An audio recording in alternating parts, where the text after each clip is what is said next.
C'est une véritable évolution des mentalités. Nous savons maintenant que les résidus des activités humaines forment des ressources qui, avec un peu d'inventivité, peuvent être transformées pour plus de prospérité. Ce qui était considéré comme un déchet hier peut donc aujourd'hui devenir une richesse.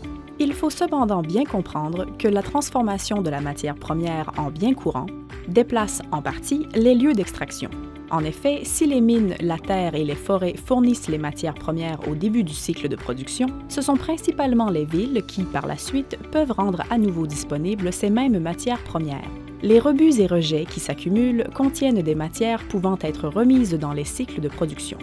La collecte de ces résidus fournit une occasion précieuse de développement économique.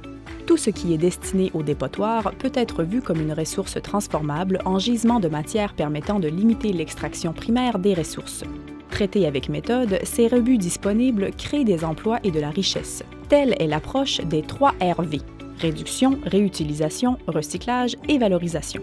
Les systèmes de collecte d'ordures doivent être considérés comme des moyens et méthodes de construction de gisements, de matières organiques compostables, de matières plastiques valorisables, de pièces métalliques recyclables.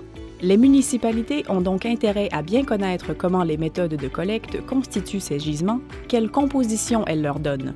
L'analyse permettra de faire des choix éclairés pour mieux les exploiter.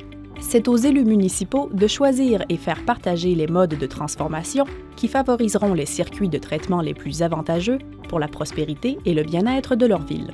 Il existe une grande variété de technologies de traitement et la concurrence est vive entre leurs promoteurs. Toutefois, le principal critère à respecter est celui de la qualité du déchet trié. Les choix peuvent prendre plusieurs directions. C'est la vision des élus et la réglementation municipale qui dicteront ces choix. En bout de ligne, l'important est de privilégier une logique de développement circulaire. Les exemples sont nombreux et diversifiés. Dans telle ville, la priorité pourra être accordée au traitement de la matière organique, auquel cas les logistiques de collecte et de compostage pourront être priorisées selon des approches centralisées ou non, selon les caractéristiques de l'habitat ou selon les choix d'utilisation et d'attribution du compost produit. Les ordures ménagères deviennent du compost qui lui-même devient une ressource pour amender les sols et améliorer les cultures.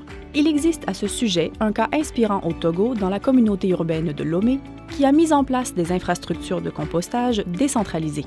Chaque quartier ou zone habitée produit ainsi son propre compost pour le verdissement de son territoire.